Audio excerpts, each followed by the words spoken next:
صلی علی نبینا صلی علی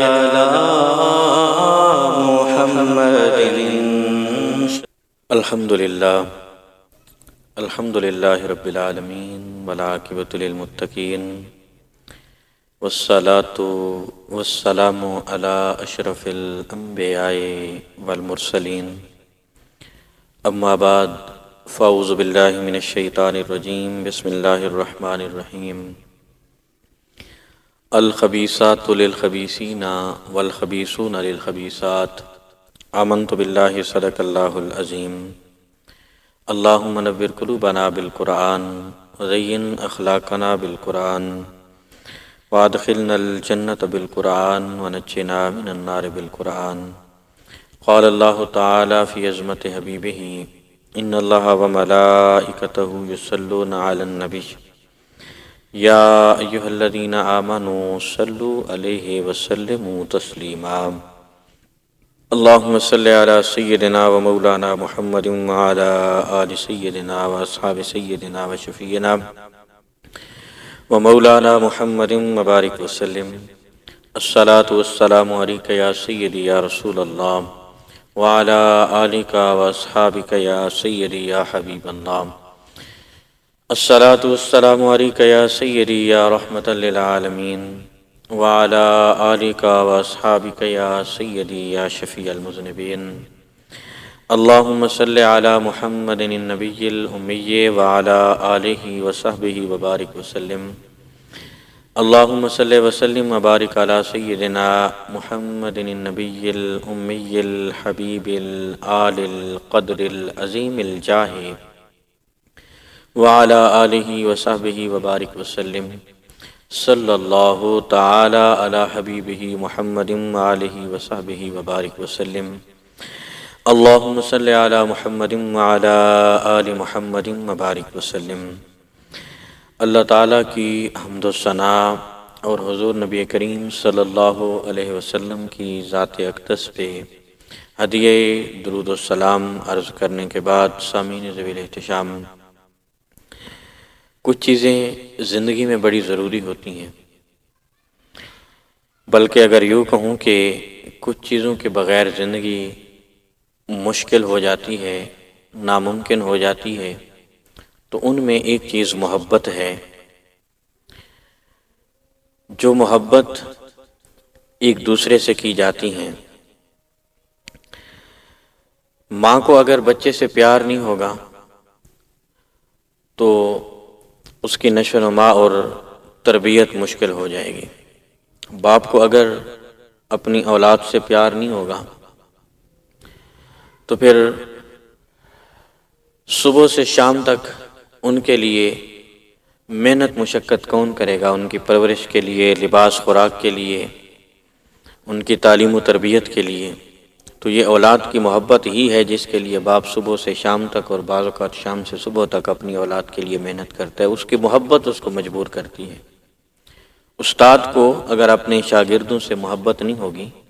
تو یہ تعلیم و تعلم کا جو سلسلہ ہے یہ ممکن نہیں ہو پائے گا۔ یہ استاد کے دل میں طلباء کی محبت و شفقت ہی ہوتی ہے کہ استاد پوری محنت اور لگن کے ساتھ اپنے طلباء کی تربیت کرتا ہے۔ اسی طرح اگر ایک پیر کے اندر اپنے مرید کی محبت نہیں ہوگی تو پھر تربیت و اصلاح کا کام رک جائے گا۔ تو یہ محبت بڑی ضروری ہے، اور یہ ایک ایسا جذبہ ہے جو اللہ تعالیٰ نے دلوں کے اندر وطیت فرمایا ہے۔ اس جذبے کو دلوں کے اندر رکھ دیا گیا ہے۔ کچھ محبتیں جو ہے یہ عین دین ہیں، کچھ محبتیں دین ہیں، دین کا حصہ ہیں۔ مثلا میاں بیوی کی محبت ہو گئی، یہ تو دین کا حصہ ہے اور اس کی تو ہمیں تعلیم اور تربیت دی گئی ہے، اس کے بارے میں ہمیں آگہی و شعور عطا کیا گیا ہے۔ کوئی شخص اگر اپنی بیوی سے پیار کرتا ہے، اس سے محبت کرتا ہے، اس کے لباس خوراک کا انتظام کرتا ہے، رہائش کا خیال کرتا ہے، اس کی ضروریات کا خیال کرتا ہے، بظاہر وہ اپنی بیوی کو راضی کر رہا ہے، لیکن در حقیقت وہ عبادت کر رہا ہے، اللہ اس میں بھی اس کو عبادت کا اجر و ثواب عطا فرما رہا ہے۔ بیوی اپنے شوہر کا خیال رکھتی ہے، اس سے محبت کرتی ہے، اس کا احترام کرتی ہے، اس کی خدمت گزاری کرتی ہے، اس کا ادب کرتی ہے، بظاہر وہ اپنے شوہر کو راضی کر رہی ہے، لیکن اس میں بھی اللہ اس کو عبادت کا ثواب عطا فرما رہا ہے۔ تو یہ محبت تو دین ہے، بلکہ یوں کہوں کہ دین کا حصہ ہے۔ کچھ محبتیں نہ دین ہے نہ دنیا ہے، یعنی جن سے نہ دین کا فائدہ ہے اور نہ ہی ان سے دنیا کا فائدہ ہے، اور وہ ہے عشق۔ عشق جس کو ہم عشق مجازی کا نام دیتے ہیں، ویسے بنیادی طور پہ دو قسم کے عشق ہوتے ہیں، ایک ہوتا ہے عشق حقیقی اور ایک ہوتا ہے عشق مجازی۔ عشق حقیقی وہ ہے جو انسان کو اللہ سے ہوتا ہے، انسان اللہ کی محبت میں کوئی کام کرتا ہے، اللہ کے لیے اپنی جان دیتا ہے، اللہ کے لیے قربانیاں پیش کرتا ہے، اللہ سے اس کو محبت ہوتی ہے، وہ اللہ کا ہر کام، اللہ کا جو حکم ہوتا ہے اس کو سر انجام دیتا جاتا ہے۔ تو یہ اس کی اللہ سے محبت ہے اور اس کو عشق حقیقی کا نام دیا گیا ہے۔ ایک ہوتا ہے عشق مجازی۔ عشق مجازی وہ ہوتا ہے جو مخلوق سے محبت ہو لیکن وہ انسان کو اللہ کے قریب کر دے۔ اصل عشق مجازی کی یہ تعریف ہے کہ وہ عشق جو مخلوق سے کیا جائے اور وہ اللہ کے قریب کر دے، تو اس کو عشق مجازی کا نام دیا گیا ہے۔ یہی دو قسمیں ہیں بنیادی طور پہ عشق کی۔ مثلا کسی اللہ کے نیک بندے سے محبت کرنا، اللہ والوں سے اللہ کی رضا کے لیے پیار کرنا، تو اس کو ایمان کی تکمیل کہا گیا ہے۔ فرمایا کہ من احب للہ و ابغض للہ و آطا للہ و منع للہ فقد استکمل الایمان، کہ جس نے اللہ کے لیے محبت کی، اللہ کے لیے کسی سے ناراضگی رکھی، اللہ کے لیے کسی سے پیار کیا، اللہ کے لیے وہ سارے اعمال کرتا رہا، تو اس نے تو اپنے ایمان کی تکمیل کر لی، اس نے اپنا ایمان مکمل کر لیا۔ تو اب یہ محبت انسان کو اللہ کے قریب کرتی ہے۔ ایک اور مثال اس پہ دے دوں، بات کو سمجھ لیجئے گا آپ۔ حضرت موسیٰ علیہ السلام سے کوہ طور پہ اللہ تعالیٰ نے جب کلام فرمایا تو فرمایا کہ اے میرے پیارے موسیٰ، میرے لیے تو نے کیا کیا؟ تو حضرت موسیٰ علیہ السلام نے عرض کیا، اے پروردگار، تیرے احکام میں نے تیرے بندوں تک پہنچائے، اپنی امت کو تیرا پیغام دیا، جو تو نے مجھے الہامی کتاب عطا فرمائی، میں نے اس کی تعلیم آگے اپنی امت کو دی، لوگوں کو دی۔ تو اللہ تعالیٰ نے فرمایا کہ یہ تو نے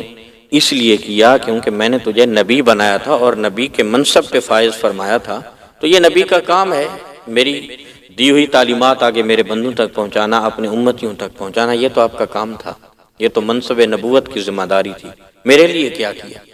تو حضرت موسیٰ علیہ السلام نے عرض کیا، پروردگار، میں نے تیری عبادت کی، تجھے سجدے کیے، تیرا ذکر کیا، تسبیحات بلند کی، تجھے پکارا، تجھے یاد کیا۔ تو اللہ تعالیٰ نے فرمایا کہ اے موسیٰ، مجھے یاد کرنا، مجھے پکارنا، میری تسبیحات کرنا، میری عبادت کرنا، مجھے سجدہ کرنا، یہ بھی ذمہ داری تھی، کیونکہ یہ میں نے لاگو کیا تھا، یہ عمل، عبادت میں نے لازمی رکھی تھی۔ تو حضرت موسیٰ علیہ السلام نے عرض کیا، پروردگار، پھر تو ہی بتا کون سا ایسا عمل کیا جائے جو خاص تیرے لیے ہو۔ تو پھر رب ذوالجلال نے فرمایا کہ اے موسیٰ، کبھی میری محبت میں آ کے میرے بندوں سے پیار کیا ہے، میری رضا کے لیے، میری رضا حاصل کرنے کے لیے میری مخلوق سے کبھی پیار کیا ہے، میرے بندوں سے محبت کی ہے؟ تو اللہ تعالیٰ کی مخلوق سے محبت کرنا اللہ کی رضا کے لیے، یہ در حقیقت اللہ کے لیے ہوتا ہے، اور اس کو اللہ پسند کرتا ہے، اور یہی محبت انسان کو اللہ کے قریب کرتی ہے۔ ایک اور اس پہ مثال دے دوں بڑی آسان سی، تاکہ مسئلہ اور زیادہ آپ کی سمجھ میں آ جائے۔ ایک شخص مشرق میں ہے اور وہ مغرب میں ایک شخص سے پیار کرتا ہے، اس لیے کہ وہ اللہ کا نیک بندہ ہے، اللہ کا برگزیدہ ہے، اور اس سے اس کو پیار اس لیے ہے کیونکہ وہ اللہ کا نیک بندہ ہے، اور اس کے پاس جانے سے اللہ کا قرب میسر آتا ہے، وہ اللہ اللہ سکھاتا ہے، اللہ اللہ بتاتا ہے، اللہ اللہ کی تعلیم دیتا ہے اور اللہ کے قریب کرتا ہے، اس لیے اس کو محبت ہے۔ تو یہ اس سے ملاقات کرنے کے لیے اپنے گھر سے نکلتا ہے کہ میں اس سے ملاقات کروں، کیونکہ وہ تو اللہ کے قرب کا ذریعہ ہے، اللہ کے قریب کرتا ہے، اپنے گھر سے نکلتا ہے۔ تو ایک فرشتہ انسانی شکل میں اس کے پاس آتا ہے اور اس کو پوچھتا ہے کہ ہاں میاں، کہاں جانے کا ارادہ ہے؟ تو وہ کہتا ہے کہ وہ فلاں میرا دوست ہے،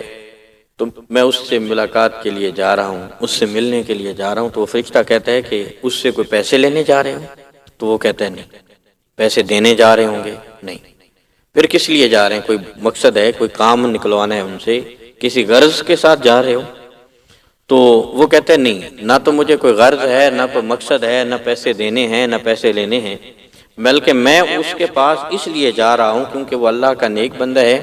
اللہ کی تعلیم دینے والا ہے، اس کے پاس جا کے اللہ کا قرب میسر آتا ہے تو میں اس سے محبت کرتا ہوں اور اللہ کے لیے محبت کرتا ہوں، اللہ کی رضا حاصل کرنے کے لیے اس سے محبت کرتا ہوں، پیار کرتا ہوں۔ تو وہ فرشتہ کہتا ہے تجھے مبارک ہو، میں انسان نہیں ہوں بلکہ میں فرشتہ ہوں، انسانی شکل میں آیا ہوں، اور تو اللہ کی رضا کے لیے اس سے محبت کرتا ہے اور وہ بھی اللہ کی رضا کے لیے تجھ سے محبت کرتا ہے، تو پھر سن لو، جو اللہ کی رضا کے لیے کسی سے محبت کرے، انسانیت سے پیار کرے، اللہ تعالیٰ اس کو بغیر حساب کے جنت میں داخل فرما دے گا۔ تو یہ ایسی محبت ہے جو انسان کو اللہ کے قریب کرتی ہے، جس سے اللہ کا قرب میسر آتا ہے انسان کو اور انسان کے اندر عشق حقیقی پیدا ہو جاتا ہے۔ تو یہ محبتیں دین کا حصہ ہوتی ہیں، بلکہ یوں کہوں کہ یہ محبتیں تو دین ہوا کرتی ہیں جو انسان کو اللہ کے قریب کریں، اور وہ عشق مجازی جو اس کے حقیقی کی طرف لے جائے وہ تو عین دین ہے اور عین عبادت ہے۔ مگر ایک انگارہ ایسا آیا آگ کا جس نے ہمیں نقصان پہنچایا، نہ ہم عشق مجازی کے رہے اور نہ ہی ہم عشق حقیقی کے رہے، بلکہ اگر میں اس کو آسان الفاظ میں بیان کروں تو پتھروں کی ایک ایسی بارش برسی جس کا ایک ایک کنکر ہر گھر میں گیا۔ شاید کوئی گھر ایسا ہو جو اس سے بچا ہو یا جو اس سے محفوظ رہا ہو، جنہوں نے اپنی چھتیں مضبوط رکھی تھیں، یا یوں کہوں کہ مضبوط لنٹر ڈالے ہوئے تھے اور وہ اس سے محفوظ رہے، ورنہ کوئی گھر ایسا نہیں رہا جو اس سے محفوظ رہا ہو۔ اور وہ ہے کسی عورت کی محبت، اجنبی عورت کی محبت ایک مرد کے اندر، اور اللہ ماشاء اللہ کوئی چند ایک ہوں گے جو اس سے بچے ہوں گے، مگر جو ہے اکثریت اس میں مبتلا ہے، اور اکثر گھر ایسے ہیں جو اس وبا اور مصیبت میں مبتلا ہیں۔ اب یہ نہ تو دین ہے نہ دنیا ہے، نہ اس کا دین کا فائدہ ہے اور نہ ہی دنیا کا فائدہ ہے، یہ ایک عارضی محبت ہے جو انسان کو اللہ کے قریب نہیں کرتی بلکہ یہ انسان کو اللہ سے دور کرتی ہے۔ اسلام نے جو ہمیں ایک کنسیپٹ دیا ہے، فرمایا فن کے ہو ما طاب لکم من النساء مثنی و ثلاث و رباع، کہ آپ نکاح کرو، جو عورتیں تمہیں بھا جائیں، 2 سے کر لو، 3 سے کر لو، 4 سے کر لو، فَإِنْ خِفْتُمْ أَلَّا تَعْدِلُوا فَوَاحِدَةً، اور اگر تمہیں اس بات کا خوف ہو کہ تم ان کے درمیان عدل نہیں کر سکو گے تو پھر فواحدۃ ایک ہی کرنا، پھر 2 نہ کرنا، 3 نہ کرنا، 4 نہ کرنا۔ پھر انسان کے اوپر اللہ تعالیٰ نے ایک پابندی عائد کر دی کہ فواحدۃ، پھر ایک ہی کرنا، اور جو کرنا پھر اس سے پیار کرو، اس سے محبت کرو اور اس کی محبت کی تعلیم دی۔ ایک اجنبی عورت سے تعلق رکھنا، ان سے باتیں کرنا، ان سے ملنا،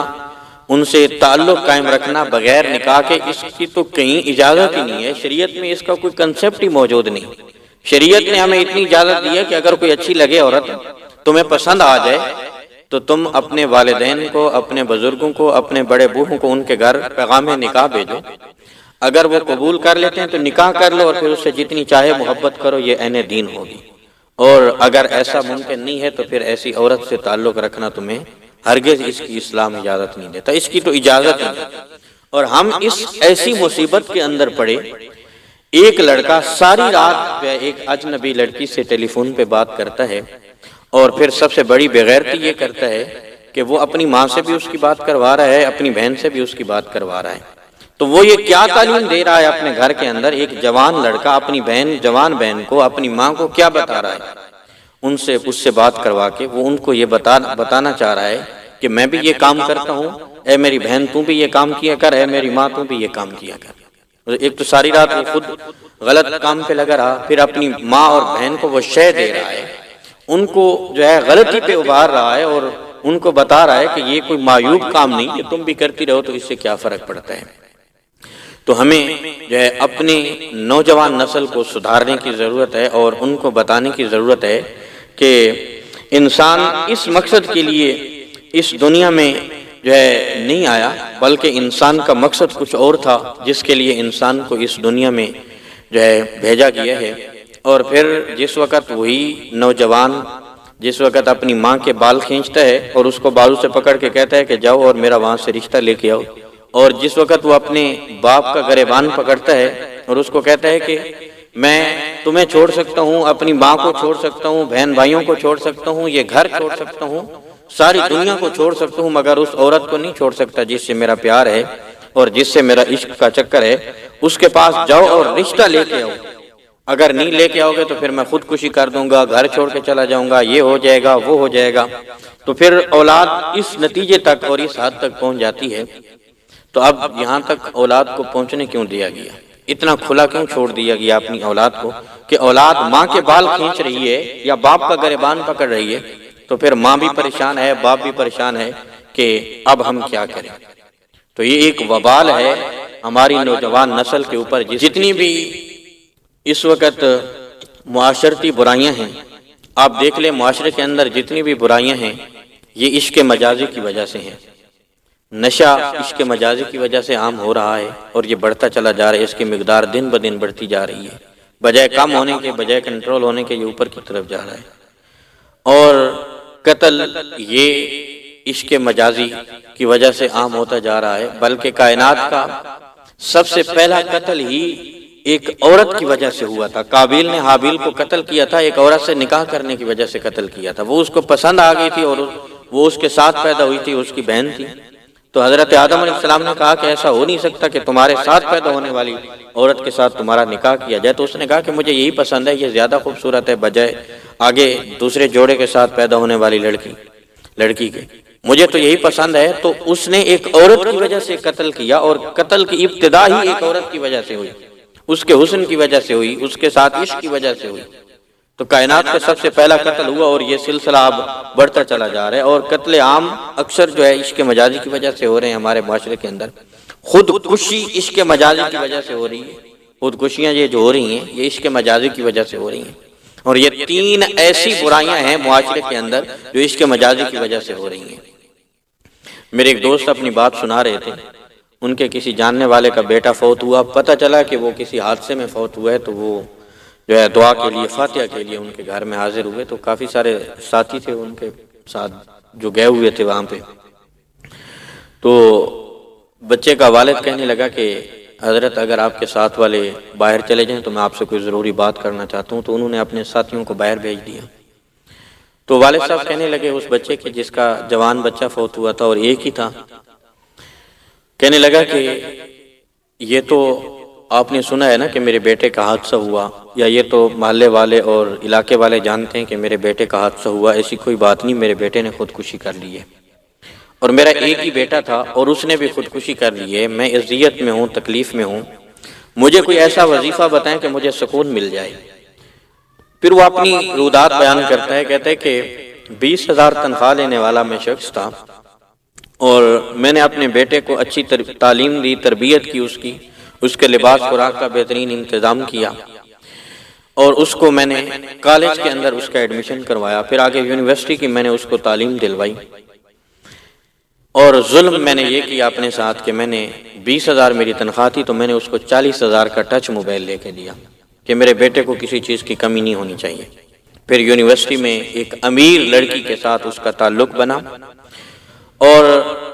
پھر مجھے پتا چلا، میں نے میسیجز دیکھے موبائل میں، اس نے جو اس کو کیے تھے، اس نے جو اس کو کیے تھے، جو تبادلہ ہوتا وہ بھی سارا میں نے دیکھا۔ تو بیٹے کو میں نے کہا کہ بیٹا یہ درست نہیں، تو بیٹے نے کہا کہ آپ جائیں وہاں میرا رشتہ لے کے آئیں۔ بہرحال میں مجبور ہو گیا، جب بیٹے کا زیادہ اصرار بڑھا تو میں وہاں پہ گیا، لیکن مجھے پہلے پتا تھا کہ ہماری اور ان کی برادری میں بڑا فرق ہے، جس طرح آج ہم برادریوں میں تفریق رکھتے ہیں، اونچ نیچ موجود ہے، پھر وہ مالدار امیر کبیر لوگ ہیں اور ہم غریب لوگ ہیں، وہ بزنس مین ہیں اور ہم تو تھوڑی سی تنخواہ پہ گزارا کرنے والے ہیں، ہمارا اور ان کا کوئی جوڑ نہیں، یہ کوئی جوڑ کا رشتہ نہیں، اور وہ کیسے مان لیں گے ایسے رشتے کے بارے میں۔ لیکن بچے کی ضد تھی اور اصرار تھا تو میں مجبور ہو کے گیا، اور اس سے والد سے ساری بات کی، اس کے والد کو بتایا کہ یہ معاملہ ہے، تو آپ مہربانی کریں اپنی بیٹی کا ہاتھ ہمیں دیں۔ تو اس کے والد نے کہا کہ آج ہمارے دروازے پہ قدم رکھا ہے، آج کے بعد ہمارے دروازے پہ قدم نہ رکھنا، تم اپنا لیول دیکھو اور ہماری حیثیت دیکھو، تم اپنی برادری دیکھو اور ہماری برادری دیکھو، آج تو آئے ہو، آج کے بعد دوبارہ اگر یہاں پہ قدم رکھا تو تم باپ بیٹے کو ایسے کیس میں الجھاؤں گا کہ تم دوبارہ کبھی جو ہے اس طرف کا رخ ہی نہیں کرنے کے قابل رہو گے۔ بوڑھا باپ تھا، پریشان ہو کے گھر میں آ گیا اور بیٹے کو بتایا کہ بیٹا ان کے تو 6 بیٹے ہیں، ان کو کوئی فرق نہیں پڑتا، میرے آنگن میں تو ایک ہی پھول کھلا ہے، اور تو کوئی ایسا قدم نہ اٹھانا، ایسی بات مت کرنا کہ جس سے ہمیں اذیت ہو، ہمیں تکلیف ہو، ان کا اور ہمارا کوئی جوڑ نہیں ہے، تو اس لیے تم باز آ جاؤ، رہ جاؤ، یہ رستہ تمہارے لیے مناسب نہیں ہے، تمہارے لیے ٹھیک نہیں ہے۔ کہتے ہیں حضرت 3 دن میرے بیٹے نے کھانا نہیں کھایا، چوتھی رات جب سویا تو صبح اٹھے نہیں، اس نے خودکشی کر لی۔ اب مجھے اجازت دیں، دین کا کوئی ایسا پہلو بتائیں کہ جس کے تحت میں اس باپ کا بھی قتل کر دوں اور اس کی بیٹی کا بھی قتل کر دوں، جس کی وجہ سے میرے آنگن میں ایک ہی پھول کھلا تھا اور اس سے بھی میں جو ہے محروم ہو گیا، اس سے بھی میں ہاتھ دھو بیٹھا، تو مجھے بتائیں دین مجھے اجازت دیتا ہے کہ نہیں؟ مجھے تو صبر آ جاتا ہے جب میں دوستوں میں چلا جاتا ہوں، گھر سے باہر نکل جاتا ہوں، وقت گزر جاتا ہے، تکلیف کم ہو جاتی ہے، لیکن اس کی ماں کو صبر نہیں آ رہا۔ کبھی وہ ایک کونے میں جائے گی، کبھی اس کے جوتے پکڑ کے روئے گی، کبھی اس کے کپڑے پکڑ کے روئے گی، کبھی جو ہے اس کے کپڑوں کو سینے سے لگا کے سو جائے گی۔ میں تو صبر کر لیتا ہوں دوست احباب میں جا کے، لیکن اس کی ماں کو صبر نہیں آ رہا۔ تو یہ ہمارا نوجوان نسل کا حال ہے، یہاں تک ہم پہنچ گئے۔ اب میں کہتا ہوں کہ اس کا دکھ اپنی جگہ پہ، اس باپ کا دکھ اپنی جگہ پہ، اس ماں کا دکھ اپنی جگہ پہ، لیکن کس نے کہا تھا کہ تم اپنے بیٹے کو ایجوکیشن میں ڈالو؟ کس نے کہا تھا کہ تم 20,000 تنخواہ لیتے ہو اور 40,000 کا ٹچ موبائل تم لے کے دو، انٹرنیٹ کی فیسلٹی دو، اس کو کھلا چھوڑ دو، اس کے چیک اینڈ بیلنس نہ رکھو، اس کی نقل و حرکت پہ نظر نہ رکھو اور اس کو کھلا چھوڑ دو؟ یہ کس نے کہا تھا؟ بلکہ ہمیں تو یہ تعلیم دی گئی تھی نا کہ اپنی اولاد پہ نظر رکھیں، ان کی اچھی تربیت کریں، ان کو سمجھائیں اور ان کو صحیح اور غلط کی پہچان کروائیں، ان کو بتائیں کہ ہم نے کیا کرنا ہے اور کیا نہیں کرنا۔ ہم نے خود ہی ان کو آگ کی طرف دھکیل دیا اور پھر بعد میں ہم پچھتاتے ہیں کہ ہم نے یہ کیا کر دیا، جب آگ گلے تک آ جاتی ہے۔ ایک لڑکا جوان اور ایک جوان لڑکی ایک کالج میں اکٹھے پڑھتے ہیں، ایک دوسرے کو دیکھتے ہیں، اکٹھے بیٹھتے ہیں، بات چیت ہوتی ہے، ایک دوسرے کے نمبرز ہیں ان کے پاس، تو آپ کیا سمجھتے ہیں کہ وہ برائی سے بچ جائیں گے؟ وہ غلطی کا کوئی رستہ اختیار نہیں کریں گے؟ مکھن کو تیز آنچ کے پاس رکھ کے پھر آپ یہ امید لگا کے بیٹھ جائیں کہ یہ پگھلے گا نہیں، تو ایسا ممکن نہیں ہے۔ آنچ کے ساتھ مکھن کو رکھیں گے تو وہ پگھل جائے گا، یہ اس کی فطرت ہے۔ اور ایک مرد اور ایک عورت جب اکٹھے ہوں گے، تنہائی میں ہوں گے اور برائی کا اندیشہ نہ ہو، ایسا ہو نہیں سکتا۔ یہ تو فطرت انسانی ہے، عورت کی طرف بڑھنا مرد کی فطرت میں موجود ہے۔ تو اسی لیے ہمیں تو یہ تعلیم دی گئی تھی نا کہ عورت اور مرد اکٹھے ایک جگہ پہ نہیں رہ سکتے، بلکہ ایک حدیث پاک کے الفاظ ہیں، حضور علیہ السلام نے فرمایا، امام ابن حجر اسقلانی اس حدیث پاک کو لائے، آپ فرماتے ہیں میرے حضور نے فرمایا کہ جہاں مرد اور عورت تنہا ہوں وہاں تیسرا شیطان ہوتا ہے۔ جہاں ایک جگہ پہ مرد اور عورت تنہا ہوں وہاں تیسرا شیطان ہوتا ہے۔ اور امام ابن حجر نے جو ہے آگے کے لفظ خود بیان فرمائے، آپ فرماتے ہیں کہ عرض کی گئی کہ اگر وہ نیک ہوں، دیندار ہوں، دونوں حیا والے ہوں، تو پھر ان کے بارے میں کیا حکم ہوگا؟ تو فرمایا کہ اگر عیسیٰ کی ماں مریم ہو اور زکریا کا بیٹا یحییٰ ہو، ایک نبی کی ماں ہو اور دوسرا نبی کا بیٹا ہو، تو میں تو ان کو بھی اجازت نہیں دیتا کہ وہ ایک کمرے میں تنہائی میں وقت گزاریں، اس کی بھی اجازت نہیں ہے۔ وہ نیکوکار ہوں، دیندار ہوں، اچھے ہوں، مہذب ہوں، تو ان کو تو اجازت نہیں۔ لیکن یہاں پہ دنیا داری میں تو جو چل رہا ہے، یہاں پہ دیندار طبقہ بھی جو ہے اس بیماری اور وبا کے اندر مبتلا ہوتا چلا جا رہا ہے۔ ایک پیر الگ کمرے میں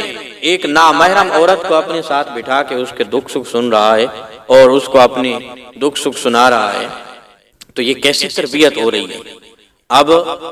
پردے کی تعلیم تو اسلام کی ہے نا،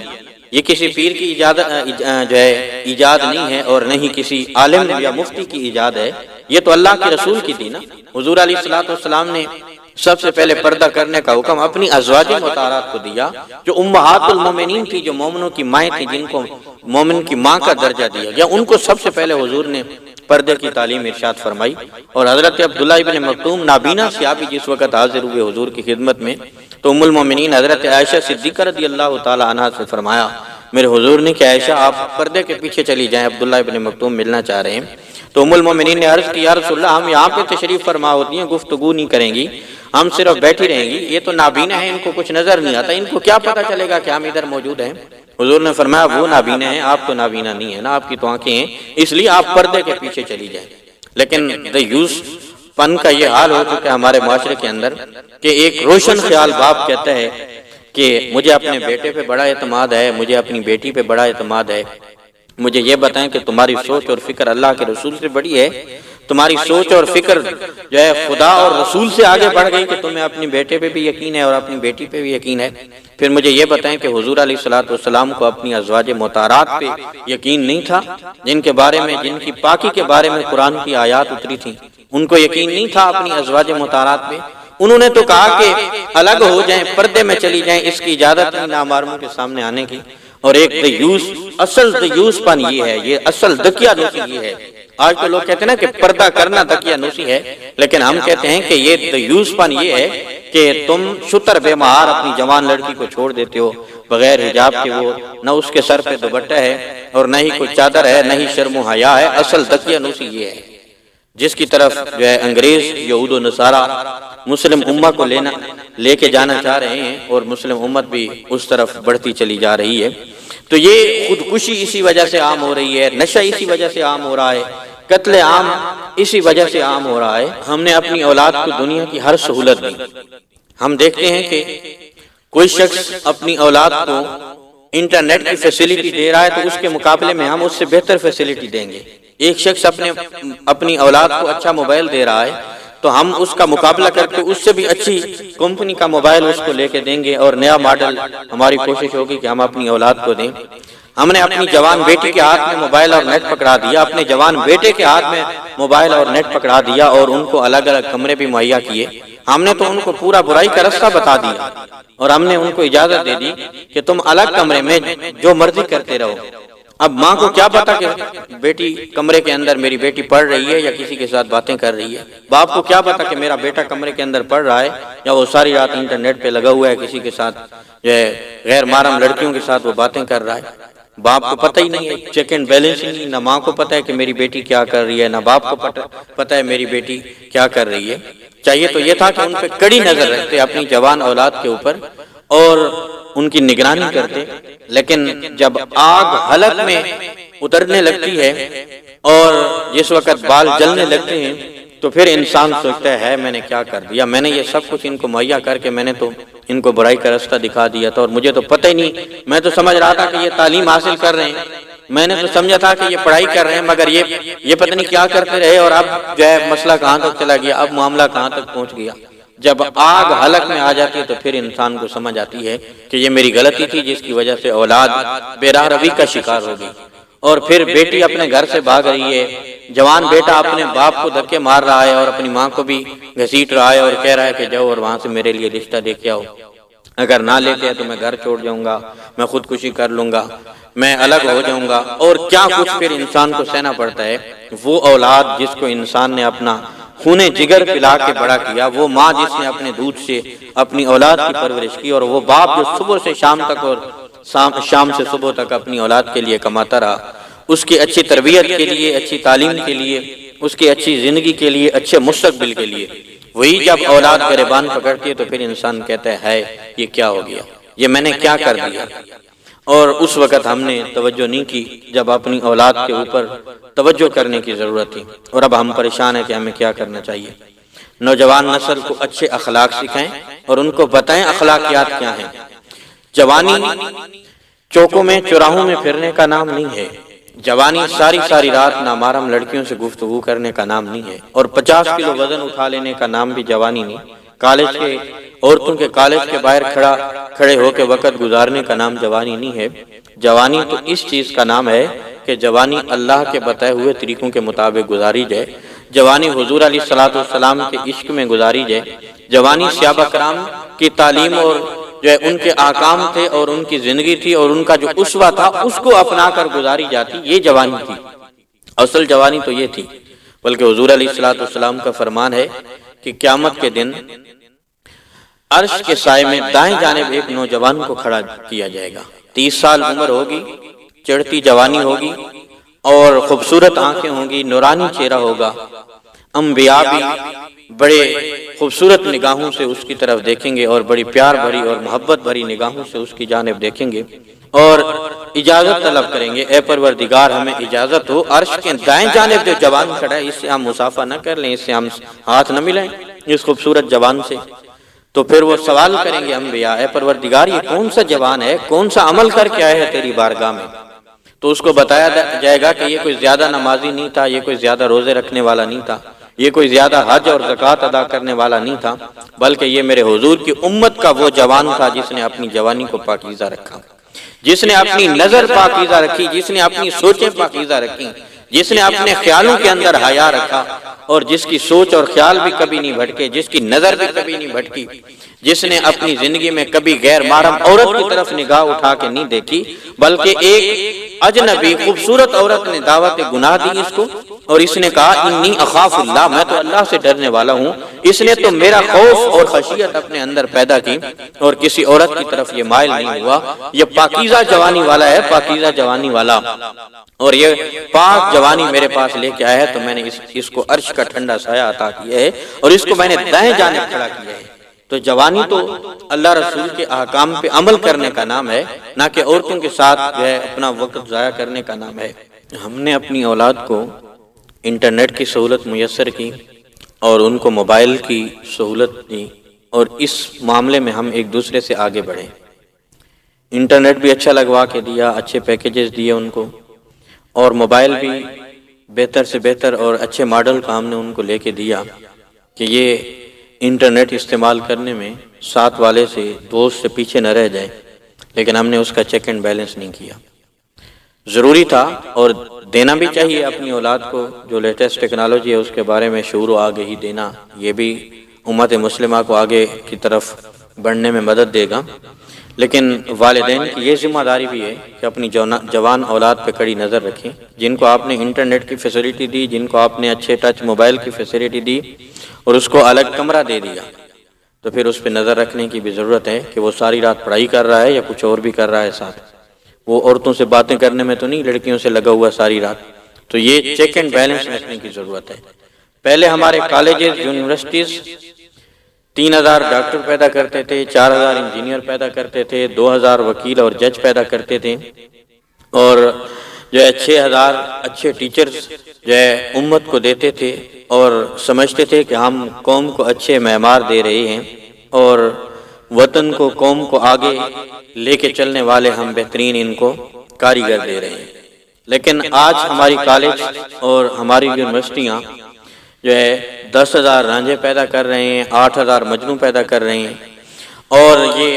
نکمے عاشق پیدا ہو رہے ہیں، اور وہاں پہ صرف یہی ہو رہا ہے۔ یونیورسٹیز میں آپ کو ایجوکیشن میں دیکھ لیں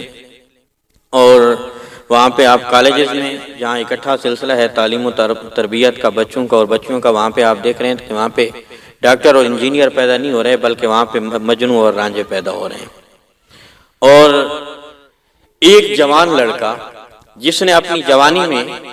وطن کے لیے بہت کچھ کرنا تھا، جس نے اپنی دین کے لیے بہت کچھ کرنا تھا، وہ اپنی زندگی ایک عورت کے عشق میں رو رو کے گزار رہا ہے۔ کیا اس طرف ہم نے اپنی اولاد کو لے کے جانا تھا؟ یا ہماری نوجوان نسل کیا وہ ایک نامحرم اور اجنبی عورت کے عشق میں رونے کے لیے اس دنیا میں آئی تھی؟ انسان تو اس دنیا میں آیا تھا کہ وہ اللہ کے لیے اپنے آنسو بہائے، وہ اپنے حضور کی محبت میں اپنے آنسو بہائے، وہ اپنے نبی کی چاہت میں اپنے آنسو بہائے، نہ کہ وہ کسی عورت کے لیے اپنے آنسو ضائع کرے۔ اگر محبت کرنی بھی ہے تو پھر آپ حضور کے صحابہ سے محبت کریں، اگر محبت کرنی بھی ہے تو حضور کی اہل بیت سے آپ محبت کریں، اگر محبت کرنی بھی ہے تو اپنے رب سے کریں، اور اگر محبت کرنی بھی ہے تو نبی کریم صلی اللہ علیہ وسلم سے کریں، جس کا کوئی فائدہ تو ہو انسان کو۔ جو محبت آپ کو قوت دے گی، جو محبت آپ کی دنیا میں بھی معاون ہوگی، آپ کی قبر میں بھی معاون ہوگی، آپ کی حشر میں بھی معاون ہوگی، اور آپ جس محبت میں اللہ کی بارگاہ میں سرخرو ہو جائیں گے۔ آپ کو میں ایسی محبت کا واقعہ سناؤں جس پہ آسمان کے فرشتے اور جبریل بھی رشک کرنے لگے۔ حضرت عمیر بن ابی وقاص رضی اللہ تعالیٰ عنہ، جس وقت بدر کے لیے اعلان ہوا، حضور نے فرمایا کہ صحابہ کرام جمع ہو جائیں، پھر آپ نے عورتوں اور بچوں کو پیچھے رہنے کی تعلیم ارشاد فرمائی۔ تو حضرت عمیر بن ابی وقاص رضی اللہ تعالیٰ عنہ، یہ چھوٹے بچے تھے، یہ چھپ رہے تھے کہ میں چھپ کے چلا جاؤں گا، اگر مجھے حضور نے دیکھ لیا تو میں بچہ ہوں، مجھے واپس کر دیں گے۔ تو حضرت سعد بن ابی وقاص رضی اللہ تعالیٰ عنہ، یہ آپ کے بڑے بھائی تھے، اور یہ حضرت عمیر حضرت سعد بن ابی وقاص کے چھوٹے بھائی۔ تو حضرت سعد بن ابی وقاص نے کہا کہ حضور کی نظروں سے اوجھل نہیں ہو سکتے ہو، کب تک چھپتے رہو گے حضور کی نگاہوں سے؟ جاؤ، اور اگر چاہت ہے، جذبہ ہے، عشق جواں ہے تو پھر جاؤ اور حضور سے اجازت طلب کرو، کوئی ہیلا بہانہ ایسا بناؤ کہ حضور آپ کو اجازت دیں۔ تو یہ پھر حاضر ہوئے حضور کی بارگاہ میں، عرض کی یا رسول اللہ، میں بھی جانا چاہوں گا جہاد میں بھی اللہ کے لیے اپنی جان دوں گا، آپ کے نام پہ اپنی جان قربان کرنا چاہتا ہوں، مجھے عشق ہے آپ سے، مجھے عشق ہے اپنے رب سے، اور دین کے ساتھ میں اپنی جان دینا چاہتا ہوں، مجھے بھی آپ شامل فرمائیں۔ تو حضور علیہ السلام نے فرمایا کہ عمیر، آپ کا قد چھوٹا ہے، تو انہوں نے اپنی ایڑیاں اٹھا لی اور پنجوں کے بل کھڑے ہو گئے اور عرض گزار ہوئے، یا رسول اللہ، آپ یہ مت دیکھیں کہ میرا قد چھوٹا ہے، آپ اب دیکھیں میرا قد کتنا بڑا ہے۔ حضرت عمیر بن ابی وقاص رضی اللہ تعالیٰ عنہ عرض کرتے ہیں، یا رسول اللہ، دیکھیں میرا قد چھوٹا تو نہیں، اور پنجوں کے بل کھڑے ہو کے اپنا قد اونچا کر لیتے ہیں، اپنی ایڑیاں اٹھا لیتے ہیں۔ تو حضور علیہ السلام نے ان کا جذبہ دیکھا۔ پھر اگلی بات کی حضور علیہ السلام نے، حضور نے فرمایا کہ تم ابھی بچے ہو، تمہارے اندر اتنی ہمت طاقت نہیں ہے کہ تم ایک جوان کا مقابلہ کر سکو۔ تو عرض کی یا رسول اللہ، میرے اندر بڑی طاقت ہے، میرے اندر بڑی ہمت ہے، اگر چاہیں تو آزما لیں، کسی سے کشتی کروا کے دیکھ لیں۔ یہ تھا ان کا عشق حضور علیہ السلام سے، اللہ سے، دین سے، اور اپنے مذہب سے پیار تھا ان کا، اور اپنی جان بھی حضور کے نام پہ قربان کرنے کے لیے یہ تیار رہتے تھے۔ تو حضور نے فرمایا کہ اپنے بڑے بھائی سعد بن ابی وقاص سے کشتی کرو۔ تو انہوں نے سعد بن ابی وقاص سے کشتی فرمائی، اور آگے ہو کے ان کے کان میں کہتے ہیں کہ اے میرے بھائی، آپ تو سلیکٹ ہو چکے ہیں، آپ نے تو ہر صورت میں جانا ہی جانا ہے، مسئلہ میرا ہے، تو آپ اگر شکست قبول کر لیں، خود ہی اپنے آپ کو گرا دیں،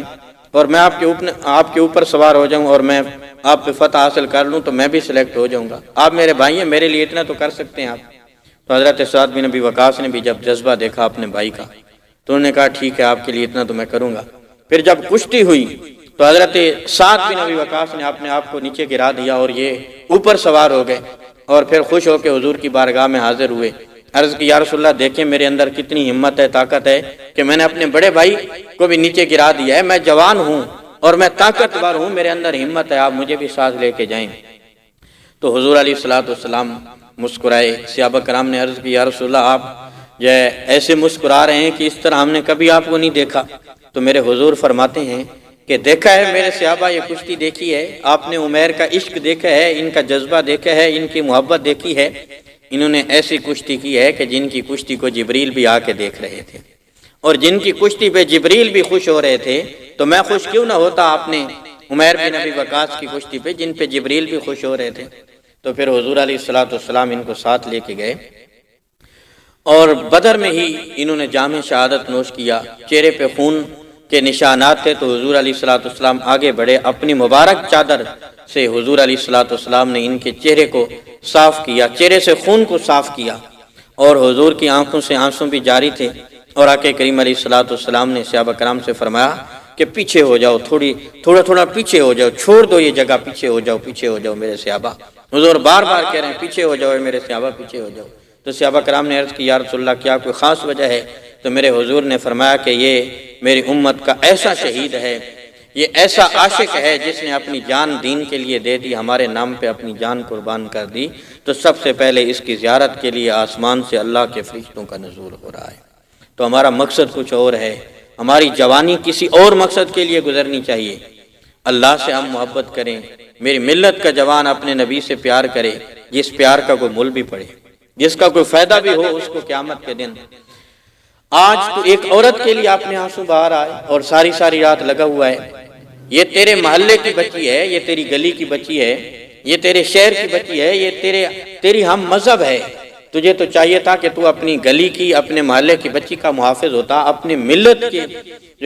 بچی کا محافظ ہوتا، ایک اسلام کی خاطر تو ان کی حفاظت کرتا اپنی بچیوں کی، مگر تو ان کے عشق میں مبتلا ہے اور ان پہ ہی غلط نظریں ڈالی ہوئی ہیں۔ الخبیثات للخبیثین والخبیثون للخبیثات والطیبات للطیبین والطیبون للطیبات، یاد رکھیں یہ قرآن کا فیصلہ ہے کہ خبیث مردوں کے لیے خبیث عورتیں ہیں اور پاک مردوں کے لیے پاک عورتیں ہیں۔ تو یہ اللہ کا فیصلہ ہے، قرآن کا فیصلہ ہے۔ تو پھر جوان کو یہ فیصلہ کرنا ہوگا کہ اس نے یا خباثت میں اپنی زندگی گزارنی ہے یا پاک ہو کے اپنی زندگی گزارنی ہے۔ جب اسلام نے ہمیں ایک ضابطہ دیا، اور جو اپنے آپ کو بچاتا ہے اس کا انعام کیا ہوگا۔ اپنی گفتگو ختم کرتے ہوئے میں آخری بات عرض کرتا چلوں۔ حضرت ہارون بن موسیٰ یہ حضرت انس رضی اللہ تعالیٰ عنہ صحابی رسول کے شاگرد ہیں، اور یہ بڑے خوبصورت جوان تھے، حسن تھا، جوانی تھی، اور ٹوکریاں بیچ کے یہ گزر بسر کرنے والے تھے اپنے والدہ کا، اپنی اہل و عیال کا۔ تو یہ ایک دفعہ ٹوکریاں بیچتے ہوئے ایک جگہ سے گزر رہے تھے، تو ایک عورت نے ان کے حسن و جمال کو دیکھا تو اس کی نیت کے اندر فتور آ گیا، اور اس نے ٹوکریاں خریدنے کے بہانے اپنے گھر میں بلا لیا اور دروازہ لاک کر دیا، اور پھر ان سے کہنے لگی کہ میرے ساتھ منہ کالا کر لو، نہیں تو میں تمہیں زمانے میں رسوا کروں گی، یا تمہیں قتل کر دوں گی، یا تمہاری بدنامی کا سبب بن جائے گا۔ میں کہوں گی کہ اس نے میرے اوپر ہاتھ ڈال لیا ہے، تمہیں میرے ساتھ منہ کالا کرنا ہوگا، زنا کرنا ہوگا۔ تو یہ تھے تو خوبصورت، یہ تھے تو جوان، لیکن ان کا باطن بھی روشن تھا، ان کے اندر حضور کی محبت تھی، اللہ کی محبت تھی، اور یہ اللہ سے ڈرنے والے تھے۔ انہوں نے کہا کہ میں اللہ سے ڈرتا ہوں، آپ میرا خوبصورت چہرہ دیکھ رہی ہیں لیکن میرا روشن دل آپ نہیں دیکھ رہی، جو صرف میرے نبی کے لیے دھڑکتا ہے، جو صرف میرے رب کے لیے دھڑکتا ہے۔ تو اس نے کہا کہ تمہارے لیے تکلیف کا سبب ہوگا۔ تو انہوں نے جب سوچا کہ آپ بچنے کی کوئی صورت نہیں، تو انہوں نے کہا اچھا مجھے اجازت دو، میں غسل خانے میں جانا چاہتا ہوں۔ تو آپ غسل خانے کے اندر تشریف لے گئے، اور پھر آپ نے جو ہے پخانہ کیا اور اس کو اپنے بدن پہ مال لیا تاکہ کسی طریقے سے میں اس عورت سے بچ جاؤں۔ تو پھر انہوں نے اسی حالت میں جو ہے اپنے آپ کو پیش کیا اور باہر نکل آئے۔ اس عورت نے دیکھا، اس حالت میں دیکھا تو اس نے کہا یہ تو کوئی پاگل اور مجنون ہے، یہ کوئی دیوانہ ہے۔ تو اس نے کہا کہ ٹھیک ہے اب چلے جاؤ، تمہاری ضرورت نہیں ہے۔ تو یہ باہر تشریف لے آئے، ایک چھپڑ پہ، ایک تالاب پہ پہنچے، اور وہاں پہ انہوں نے غسل کیا، اپنے آپ کو پاک اور صاف کیا۔ جس وقت پاک صاف ہو کر نکلتے ہیں تو ایک خوبصورت جوان سامنے کھڑا ہے، اور اس نے اپنی باہیں کھول دی اور کہا کہ آؤ جوان میرے سینے سے لگ جاؤ۔ تو یہ پوچھتے ہیں کہ کون ہو؟ انہوں نے کہا